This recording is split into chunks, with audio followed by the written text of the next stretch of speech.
The following program has been funded in part through grants from the Exchange Bank Corporation, Incorporated, the Saunders Foundation, the David Falk Foundation, Tampa Electric Company, Port Sutton, Incorporated, the Tampa Tribune and the Tampa Times, the First National Bank of Florida, Tampa Armature Works, Incorporated, and Poe and Associates, Incorporated.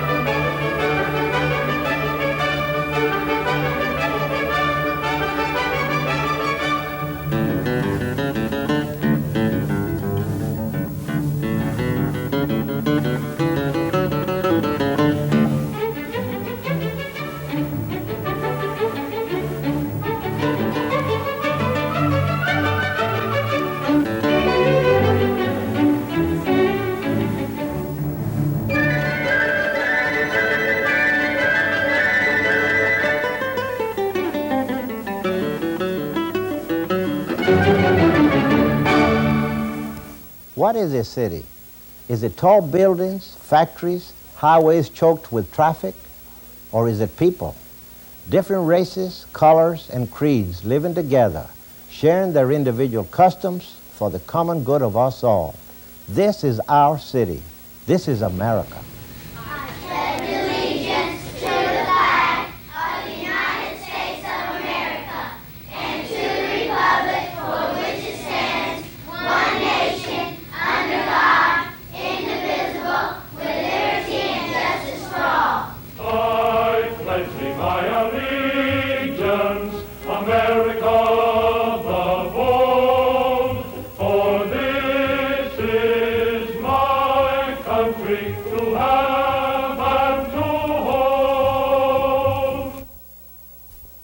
Francis Bellamy wrote this Pledge of Allegiance in 1892 in honor of the 400th anniversary of the landing of Columbus. Bellamy came to Tampa in his sunset years to become the first advertising director of Tampa Electric, and he died here in 1931. Today, Bellamy's little pledge is recited by naturalized citizens and by school children throughout our country. So it is fitting that one of our newest schools honors him. This episode of Tampa's history we call seasoning the paella, an expression we borrowed from Tony's book. We gave it that name because a paella is a Latin dish which consists of a wide variety of ingredients. A little bit of fish, meat, vegetables, rice, a little bit of everything. Isn't that right, Tony? Just like Tampa. That's right, Joyce. You know, Joyce, the first ingredient that went into the Tampa paella of nationalities were the Cubans and the Spaniards. The Spaniards brought their cigar factories here from Havana and also from Key West and started the community which we know today as Ybor City. And the great number of people who actually populated Ybor City were the Cubans. They were the finest artists in making cigars in the world. And all of a sudden, like a mushroom in the night, Ybor City just flourished, and the Cubans lent a tremendous color to the community, and of course the money they earned really gave the early Tampa a real boost in the arms. So those two nationalities are really responsible for Tampa starting on its industrial path in the 1880s.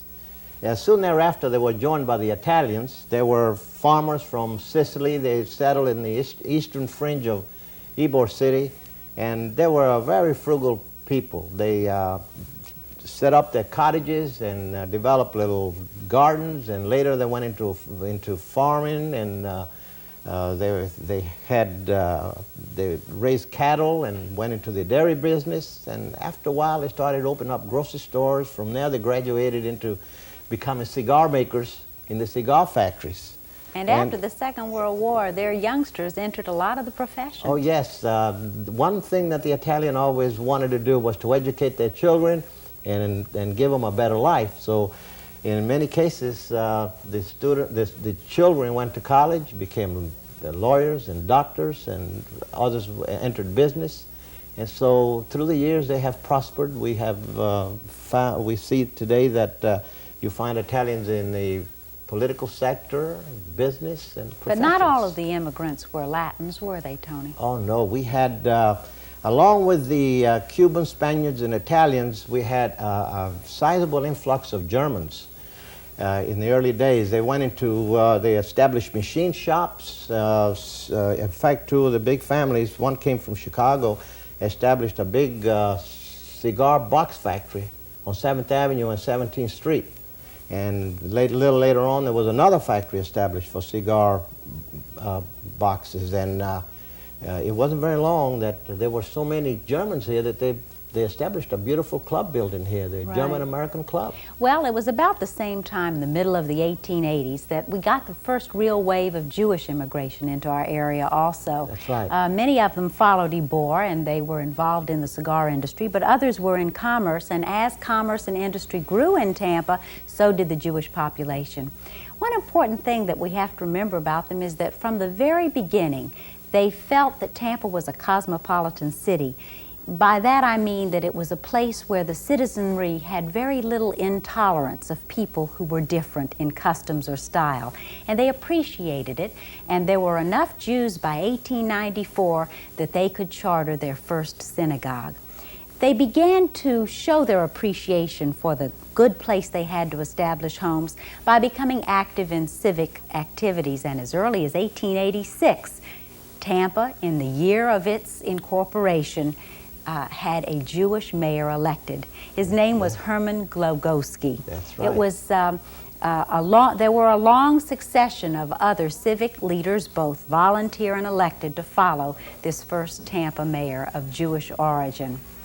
We can't forget that they were very philanthropic, and names like Daisy Waterman are synonymous with the Lighthouse for the Blind.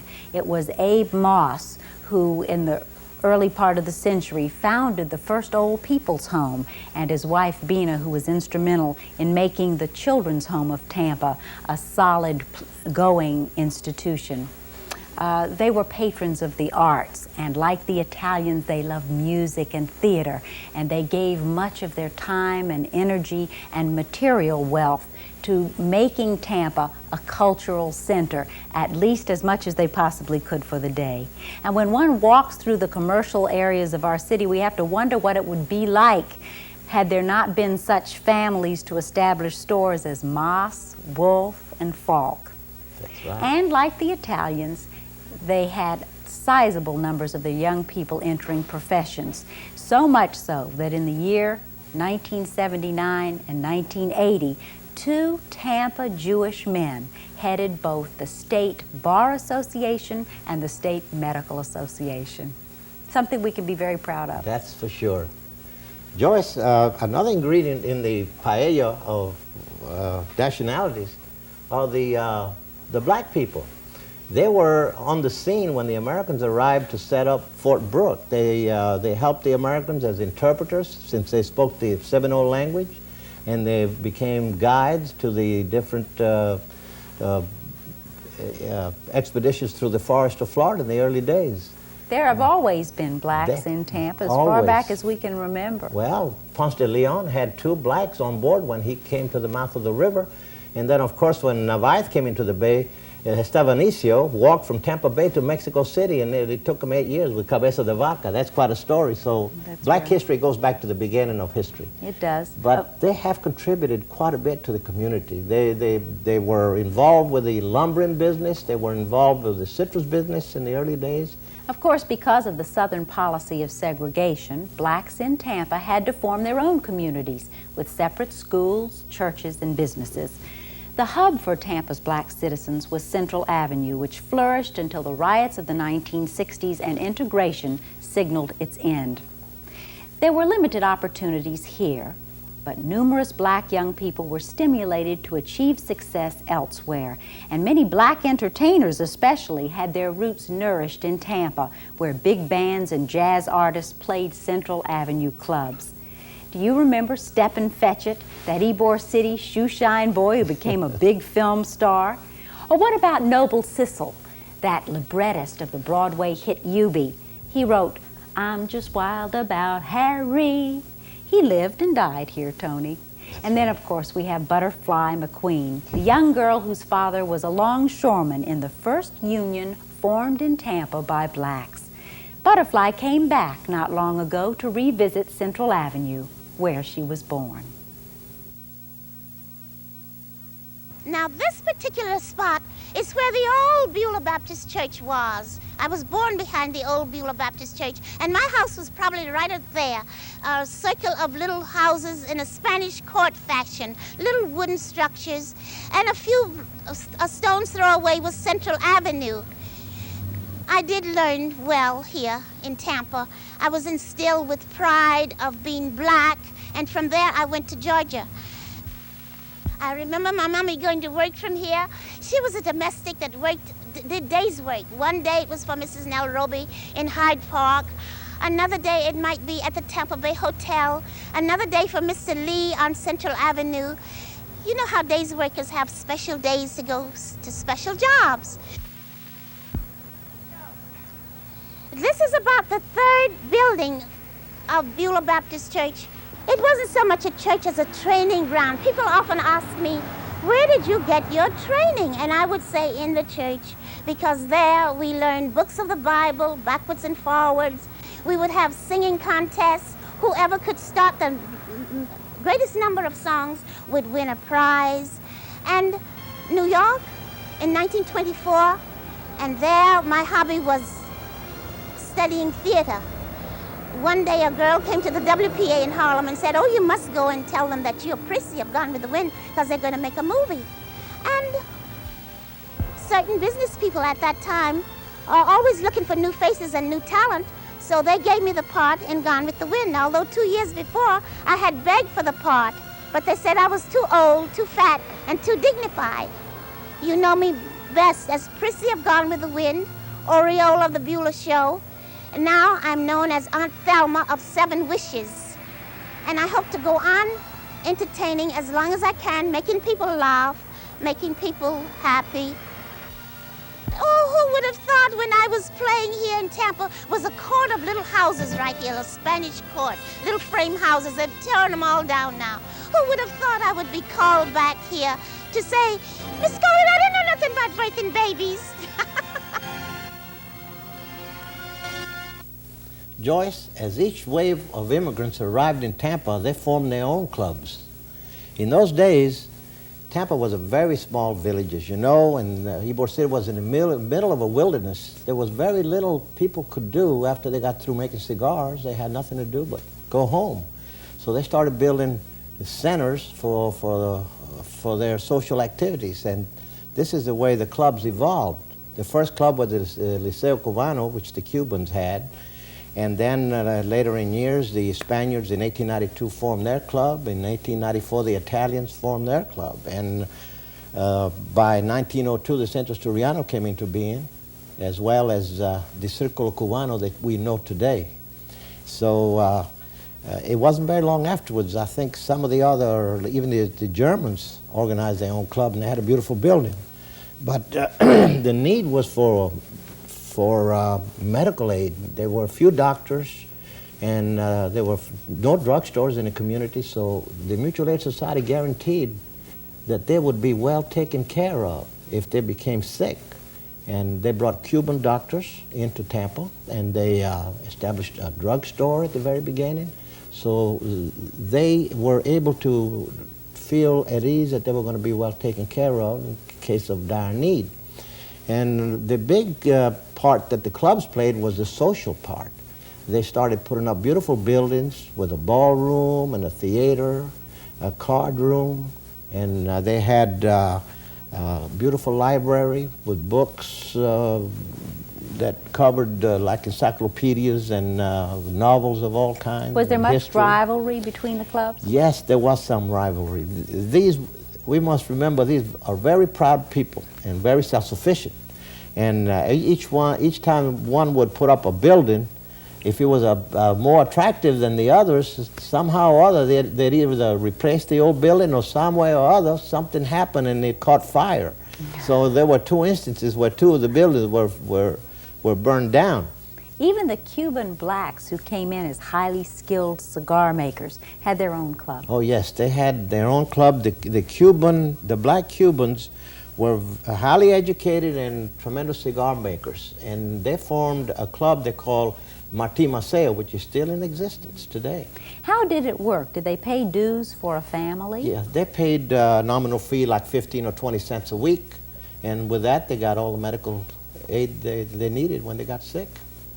In Tampa, clubs were the pioneers in group health care long before Social Security, but there were other medical pioneers here. A prominent local physician remembers their stories.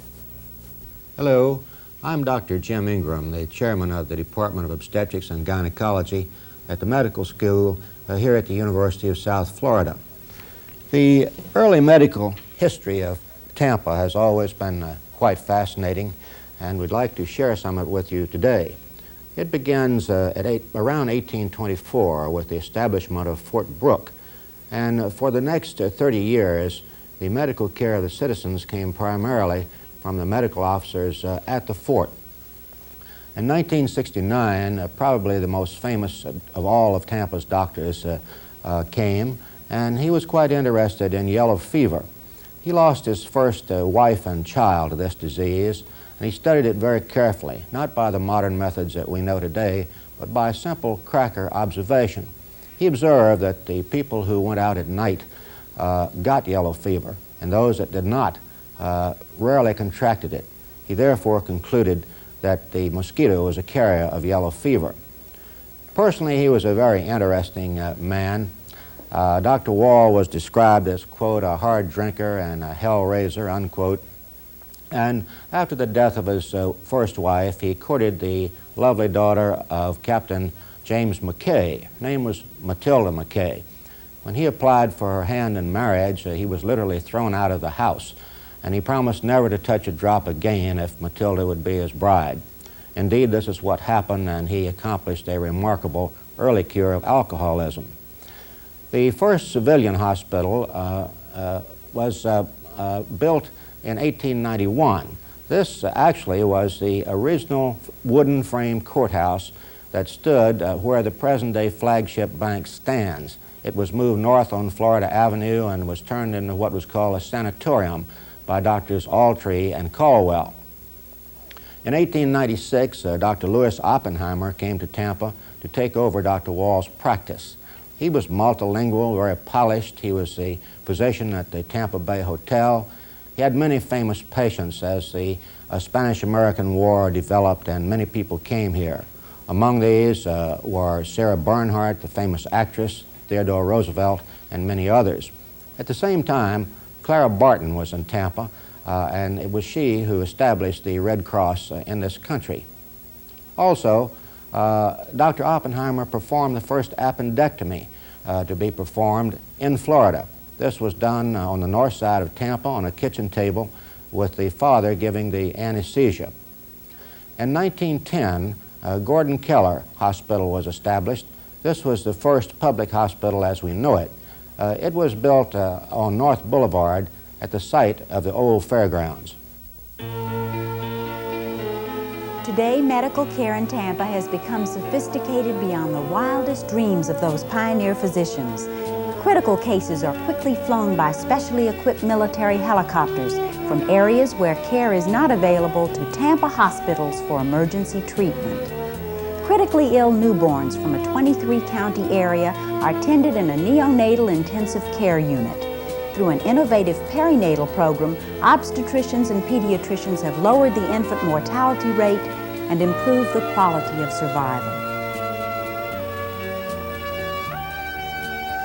Patients receive the latest techniques in our regional burns center.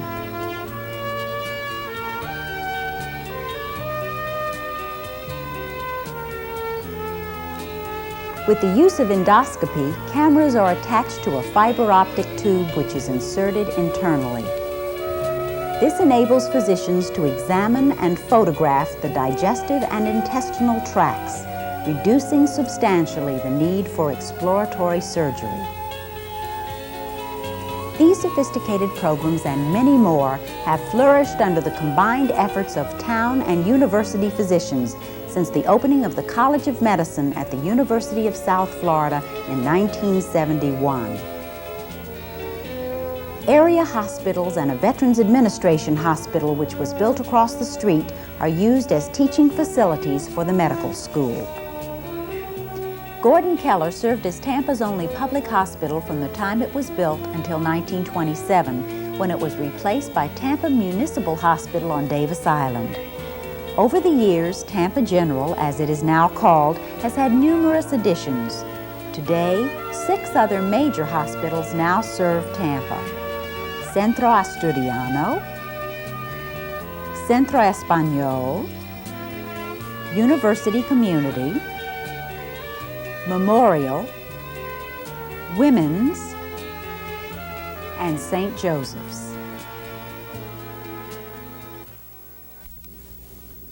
In 1881, 2 Catholic sisters of the Holy Name Society arrived in the middle of the night and were housed in the Jackson family home.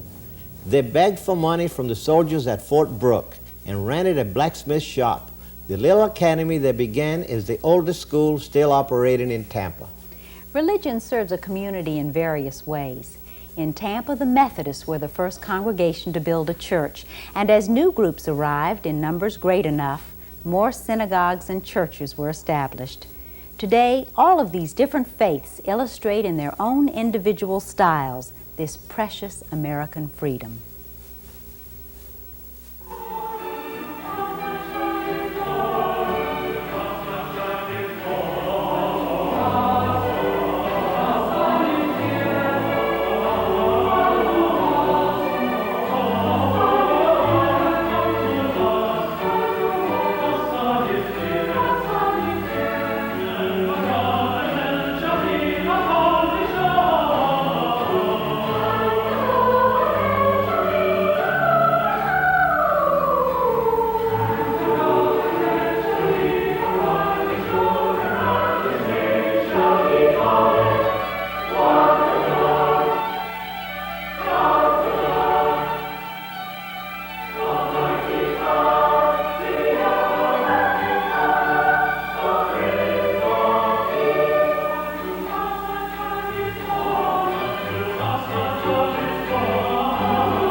In 1934, a group of prominent citizens were questioned as to what they felt had been the greatest changes during their time in Tampa, and Percy Wall, who was with the post office, responded it was the emancipation of women. He wrote, "In the old days, she was bundled up and tied up like a bale of hay, with copper-bound corsets, long skirts, and a rat in her hair. We took the corset away and gave her the vote, which was fair enough." That's beautiful. Actually, Tony, it was the women's suffrage movement in Florida which originated right here in Tampa. Responsible for it was Ella Chamberlain, who in 1892 was requested to write a column for a local newspaper on topics of interest to women and children. She responded with, "The world is not suffering for another cake recipe, and the children seem to be faring better than the women." The following year, she organized the Florida Women's Suffrage Association, which was eventually affiliated with Susan B. Anthony's national group. But Tony, women from Tampa have always been full of spirit and spitfire. They certainly have. Back in 1926, Colleen Moore, who was born and spent her formative years in Tampa, was the #1 box office attraction out of Hollywood. She just made the audiences gasp when she appeared on the screen with her hair bobbed. But it wasn't long thereafter that women all over our country were cutting their own locks to look like her. That's I right. think people regarded her as the first film flapper. That's true. What about Betty Skelton? Oh, yes. Betty Skelton was a little more contemporary. I remember her from the 1950s.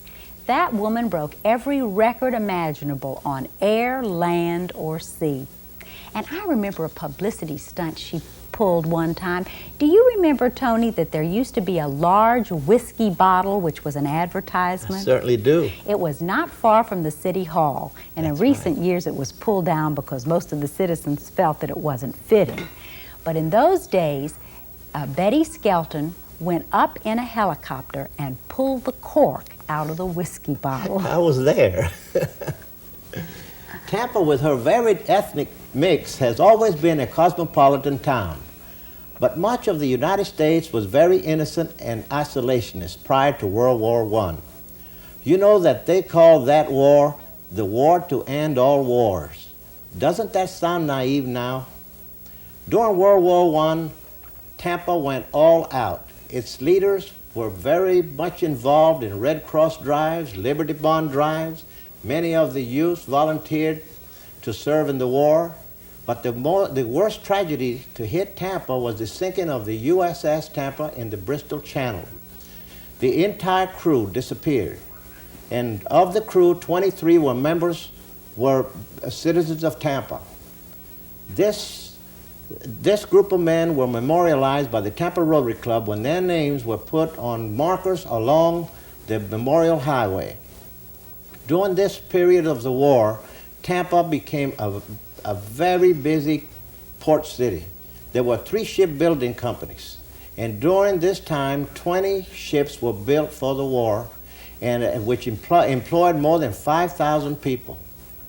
The economy was really booming during World War I. And I suppose that many of those didn't leave after the war was over because immediately following the First World War was a time of boom for Tampa. We had many new people coming here to join our old citizens, and they seasoned our paella up royally. We're going to hear more about that part of our history next time. Johnny, get your gun, get your gun, get your gun. Johnny, show the Hun you're a son of the gun. Hoist the flag and let her fly. Yankee doodle do or die. Pack your little kit, show your grit, do your bit. Yankees fill the ranks from the towns and the tanks. Make your mother proud of you and the old red, white, and blue. Over there, send the word over there, that the Sammies are coming, the Sammies are coming, the drums coming everywhere. So prepare, say a prayer, send the word to beware. We'll be over, we're coming over, and we won't come back till it's over there, over there, over there. Send the word over there. The preceding program was funded in part by grants from the Exchange Bank Corporation Incorporated, the Saunders Foundation, the David Falk Foundation, Tampa Electric Company, Port Sutton Incorporated, the Tampa Tribune and the Tampa Times, the First National Bank of Florida, Tampa Armature Works Incorporated, and Poe and Associates Incorporated.